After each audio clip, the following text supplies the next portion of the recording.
पाकिस्तान सेना पर वजीरिस्तान में हुआ बड़ा हमला। पाकिस्तानी सेना के कॉन्वॉय की गाड़ी को आईईडी ब्लास्ट से उड़ाया।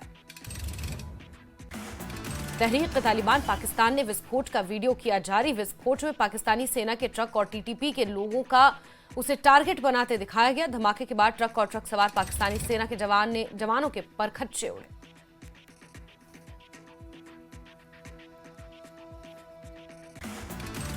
पीओके में हालात तनावपूर्ण। सड़कों पर लोग प्रदर्शन के दौरान लोगों ने सेना के जवानों को पीटा। पाकिस्तानी सेना ने एयरलिफ्ट कर जवानों को छुड़वाया।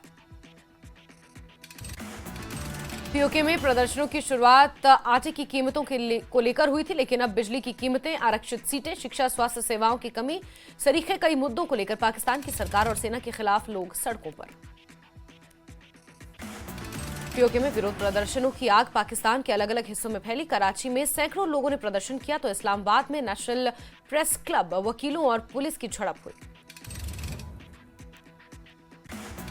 पीओके में 38 सालों में यह सबसे बड़ा विरोध प्रदर्शन। पुलिस की गोलीबारी से अब तक यहां 12 लोगों की हो चुकी है मौत। पीओके की राजधानी मुजफ्फराबाद में जम्मू कश्मीर संयुक्त आवामी एक्शन कमेटी के नेता फैजल जमील कश्मीरी का बयान। कहा, वादे पूरे न होने की वजह से ये विरोध प्रदर्शन बढ़े। 1947 से लागू 25% कोटा, 64% बेरोजगारी दर सबसे बड़ी वजह। पीओजे के मुजफ्फराबाद में जम्मू कश्मीर संयुक्त आवामी एक्शन कमेटी के नेता शौक नवाज मीर की अपील। कहा, मुजफ्फराबाद में लोग शांतिपूर्ण तरीके से प्रदर्शन कर रहे थे, लेकिन प्रशासन की कार्रवाई हुई हत्या और बर्बरता माफी योग्य नहीं। पीओके में आम लोगों के दमन पर भारतीय विदेश मंत्रालय का बड़ा बयान। कहा, पाकिस्तान ने कर रखा है वहां पर अवैध कब्जा। पाकिस्तान को मानवाधिकार उल्लंघन के लिए ठहराना चाहिए जवाबदेह। Army chief general Upendra Dwivedi की पाकिस्तान को दो टूक। कहा, आतंकवाद को सपोर्ट करना बंद करे पाकिस्तान, वरना इस बार ऑपरेशन सिंदूर में नहीं बरतेंगे संयम। आर्मी चीफ बोले, पाकिस्तान खुद तय करे कि भूगोल में रहना है या नहीं। जम्मू कश्मीर में 5 से 7 अक्टूबर तक भारी बारिश, बर्फबारी का अलर्ट। पहलगाम, गुलमर्ग, सोनमर्ग, जोजिला समेत ऊंचाई वाले इलाकों में बर्फबारी का अनुमान। तेज हवाओं की भी संभावना। मौसम विभाग द्वारा लोगों को जारी की गई चेतावनी। मैदानी इलाकों में शीतलहर और ऊंचाई वाले इलाकों में भूस्खलन और पत्थर गिरने की चेतावनी जारी। लोगों को सतर्क रहने की सलाह। 5 से 7 अक्टूबर तक वैष्णो देवी यात्रा स्थगित। मौसम की चेतावनी के बाद यात्रा स्थगित। 8 अक्टूबर से फिर से शुरू होगी यात्रा। मुख्यमंत्री उमर अब्दुल्ला ने मौसम विभाग के साथ की बैठक। 5 से 7 अक्टूबर तक भारी बारिश के पूर्वानुमान के मद्देनजर तैयारियों की समीक्षा की। मुख्यमंत्री ने लोगों से सरकारी सलाह का पालन करने की अपील की। गुलमर्ग की अफरवट और सनशाइन चोटियों पर सर्दियों के मौसम की आहट। पहली बर्फबारी से ढकी चोटियां, तापमान में गिरावट दर्ज। बनिहाल में मौसम ने बदली करवट। हल्की बारिश से ठंड बढ़ी। नेशनल हाईवे 44 पर यातायात सामान्य। उधमपुर में रुक रुक कर बारिश का दौर। तापमान में गिरावट, ठंड बढ़ी। किश्तवाड़ के प्रसिद्ध सिंथन टॉप पर मौसम की पहली बर्फबारी। पर्यटक और स्थानीय लोगों में खुशी की लहर। जम्मू में प्रदेश बीजेपी की आज कोर ग्रुप की बैठक। प्रदेश प्रभारी तरुण चुग करेंगे अगुवाई। राज्यसभा सीटों के लिए उम्मीदवारों के नाम पर होगी चर्चा। रेस में डॉक्टर निर्मल सिंह, रविंद्र रैना और सत शर्मा। एनसी ने राज्यसभा और बडगाम नगरोटा की विधानसभा सीटों पर उपचुनावों की तैयारियां शुरू की। नेशनल कॉन्फ्रेंस नेता रतनलाल गुप्ता ने सभी सीटों पर जीत का दावा किया। बोले, उम्मीदवारों के नाम आने वाले दिनों में पार्टी आलाकमान करेगी तय। दिल्ली एनसीआर में रह रहे कश्मीरी पंडितों को दिल्ली की मुख्यमंत्री की ओर से बड़ी राहत। दिल्ली सरकार ने फैमिली इनकम लिमिट 26,800 को किया खत्म। रुका हुआ रिलीफ फंड भी 10 अक्टूबर तक होगा जारी। कश्मीरी समिति दिल्ली के अध्यक्ष सुमेर चरंगो ने दिल्ली की सीएम का जताया आभार। बोले, लंबे समय से चली आ रही मांगों को पूरा करने के लिए मुख्यमंत्री का धन्यवाद। इससे हमें मिलेगी राहत। जम्मू में तवी नदी के किनारे अवैध मकानों में मरम्मत का काम शुरू। बाढ़ आपदा के दौरान हो गए थे क्षतिग्रस्त। उपराज्यपाल प्रशासन ने अवैध मकानों के निर्माण या मरम्मत पर लगा रखी है रोक। श्रीनगर की प्रेस कॉलोनी में विरोध प्रदर्शन। अग्निशमन और आपातकालीन सेवा से बाहर हुए अभ्यर्थियों ने किया प्रदर्शन। जेएनजी को लेकर पीडीपी प्रमुख महबूबा मुफ्ती का एक्स पर पोस्ट लिखा, उत्तराखंड से लेकर लद्दाख और सीमा पार कश्मीर तक जेएनजी एक चेतावनी, इसके प्रतिरोध की कोई सीमा नहीं, सत्ता पर विश्वास में इन लोगों को मिली निराशा। कुपवाड़ा में चिनार कोट सद्भावना परियोजना के तहत जनरल बिपिन रावत तलवारबाजी चैंपियनशिप का आगाज, 3 दिन तक चलेगा टूर्नामेंट, कुल 8 टीमें ले रही हिस्सा। टंगमर्ग में स्वच्छता ही सेवा कार्यक्रम का किया गया आयोजन, स्थानीय लोग, छात्रों, नगरपालिका समिति के कर्मचारियों, स्वयंसेवकों ने स्वच्छता और सफाई पर मेगा जागरूकता अभियान में लिया हिस्सा। शोपियां में प्रधानमंत्री सूर्य घर मुफ्त बिजली योजना लोगों के जीवन में ला रही रोशनी, सरकार द्वारा सोलर रूफटॉप सिस्टम लगवाने वाले लोगों को 1 लाख रुपए तक दी जा रही सब्सिडी, सरकार का लोगों को कम लागत में स्वच्छ ऊर्जा प्रदान करना लक्ष्य।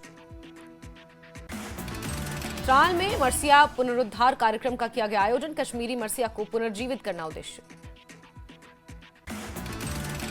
पटन जिले के गुंड ख्वाजा कासिम तहसील में पुस्तक विमोचन कार्यक्रम का हुआ आयोजन, बड़ी संख्या में बच्चों और स्थानीय लोग रहे मौजूद। पुलवामा में पहली बार विकलांग बच्चों के लिए खेल महोत्सव का किया गया आयोजन, दिव्यांग बच्चों के अलावा डॉल्फिन स्कूल और अन्य बच्चों ने भी खेल महोत्सव में लिया हिस्सा। अवंतीपोरा पुलिस ने चोरी का मामला सुलझाया, आरोपी को किया गिरफ्तार, चोरी का सामान बरामद। गुलमर्ग के परिहासपोरा में जम्मू कश्मीर पुलिस की आईआरपी बटालियन ने रन फॉर पीस का आयोजन किया, शांति और एकता को बढ़ावा देने पर जोर दिया। रियासी जिले में सलाल डैम पावर स्टेशन के कॉन्ट्रैक्चुअल वर्कर्स काम बंद कर हड़ताल पर गए, सरकार से नियमितीकरण की कर रहे मांगे पूरी होने तक हड़ताल और धरना प्रदर्शन जारी रखने की कही बात। शोपियां जिले में जल निकाय द्वारा लोगों को मिल रहा गंदा और दूषित पानी, लोगों में बीमारियां फैलने का बड़ा खतरा, अधिकारियों से तत्काल समाधान की अपील। वायुसेना प्रमुख के बयान पर रक्षा विशेषज्ञ और रिटायर्ड ब्रिगेडियर अनिल गुप्ता की प्रतिक्रिया, बोले भारत ने सैटेलाइट इमेज के जरिए पाकिस्तान की सच्चाई दिखाई, पाकिस्तान एक झूठा देश है, वो फेक नैरेटिव फैलाता है। सेना प्रमुख के बयान पर रिटायर्ड कैप्टन अनिल गौड़ ने भी दी प्रतिक्रिया, बोले ऑपरेशन सिंदूर से पाकिस्तान को समझ जाना चाहिए कि उसे आतंकवाद छोड़ना ही होगा, नहीं तो उसे कोई भी देश नहीं बचा पाएगा। पानीपत स्थित संत निरंकारी भवन में ग्लोबल यूथ फेस्टिवल का गुलाम नबी आजाद ने किया उद्घाटन, युवाओं को गांधी जी के विचारों के बारे में दी गई जानकारी। केंद्र सरकार ने जम्मू कश्मीर के आकांक्षी ब्लॉक्स के लिए 8 आईएएस अधिकारियों को सेंट्रल प्रभारी अफसर बनाया, लद्दाख में 2 आईएएस अधिकारियों को दी गई जिम्मेदारी। विधायक सैफुद्दीन भट्ट ने खानसाही विधानसभा के विभिन्न इलाकों का किया दौरा, लोगों से की मुलाकात, सुनी उनकी समस्याएं। खेच राजगीर सड़क के डामरीकरण के काम का भी किया उद्घाटन। सुंबल पुलिस ने ट्रांसपोर्टरों के साथ परिवहन और सड़क सुरक्षा से जुड़ी समस्याओं को लेकर बैठक आयोजित की, बैठक में यातायात नियमों के पालन करने सहित अन्य मुद्दों पर जोर दिया। बडगाम पुलिस ने 2 नशा तस्करों को किया गिरफ्तार, तस्करों से करीब 8 ग्राम हेरोइन जैसा प्रतिबंधित पदार्थ बरामद। अरनिया के चंगिया में दंगल प्रतियोगिता का किया गया आयोजन, जम्मू कश्मीर सहित अन्य राज्यों से आए पहलवानों ने अपनी कुश्ती कला का प्रदर्शन किया, युवाओं में खेल के प्रति रुचि पैदा करना प्रतियोगिता का उद्देश्य। कठुआ जिले के बनी स्थित मंजेरी पार्क में मेगा प्लांटेशन और क्लीनलीनेस ड्राइव का किया गया आयोजन, पार्क हाल ही में हुई बारिश के चलते हुआ था क्षतिग्रस्त। कटरा बनिहाल विशेष लोकल ट्रेन की अवधि 4 दिन बढ़ी, यात्रियों ने जताई खुशी, स्थानीय लोगों ने साल भर चलने की मांग रखी। शोपियां प्रशासन ने सेवा पर्व पर जागरूकता अभियान चलाया, नशीली दवाओं की रोकथाम और समुदाय में स्वच्छता को बढ़ावा देना अभियान का उद्देश्य। कुपवाड़ा पुलिस ने 23 चोरी और खोए मोबाइल फोन्स को उनके मालिकों को सौंपा, पुलिस की छापेमारी के दौरान 23 मोबाइल फोन्स हुए बरामद।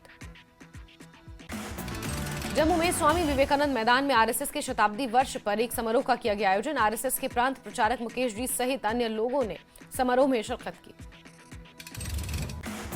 रामबन के विधायक अर्जुन सिंह राजू ने अंतर जिला संभागीय अंडर 19 बालिका टूर्नामेंट का उद्घाटन किया, जिला खेल अधिकारी की देखरेख में 6 मैचों का हुआ आयोजन। जम्मू में तंजौर कला पर प्रदर्शनी का आयोजन, न्यूज 18 ने तंजौर कला की कलाकार मोनिया कपूर से बात की, मोनिया ने बताई तंजौर कला की खूबियां। आरएसपुरा के बाना सिंह में मैदान में विशाल दंगल का हुआ आयोजन, कई राज्यों के नामी पहलवानों ने हिस्सा लिया। बांडीपुरा में कश्मीर के भेड़ पालन विभाग के निदेशक मोहम्मद रफीक शाह ने किया बकरी फार्म का दौरा। बकरियों के लिए कृत्रिम गर्भाधान की सुविधा का किया शुभारंभ।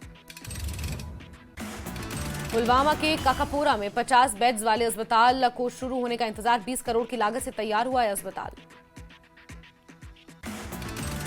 बांडीपुरा जिले के विजयपारा गांव के युवक इनायत बशीर ने भारतीय सांख्यिकी सेवा की परीक्षा की उत्तीर्ण। इतिहास में इस परीक्षा को पास करने वाले जम्मू कश्मीर के केवल तीसरे व्यक्ति बने।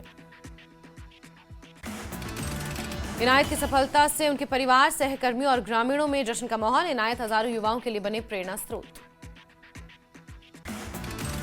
लेह हिंसा पर दिल्ली में फैक्ट फाइंडिंग रिपोर्ट आज होगी जारी। हिंसा की साजिश को लेकर किए जाएंगे बड़े खुलासे। 24 सितंबर को आंदोलन के दौरान हुई थी लेह में हिंसा।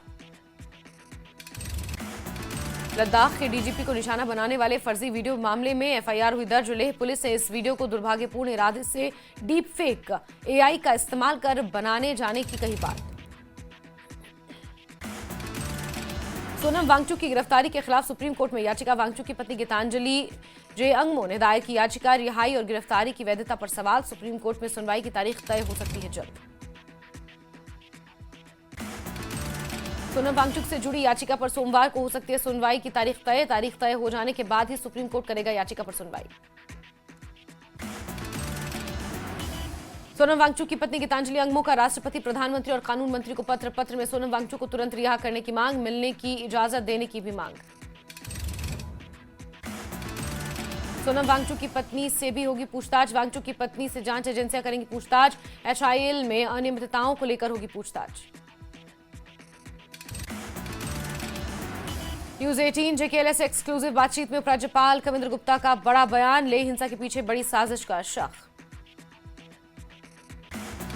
उपराज्यपाल कविंद्र गुप्ता ने आगे कहा कि इस पूरे मामले का जल्द खुलासा होगा। हमें मुद्दे का समाधान बातचीत से ढूंढना होगा। सोनम वांगचुक पर सबूतों के आधार पर लगा एनएसए। कारगिल के शारगोले में पोषण माह और सेवा पर्व मनाया गया। शारगोले के स्वयं सहायता समूह सदस्यों और ग्रामीण सहित लाभार्थियों की सक्रिय भागीदारी रही।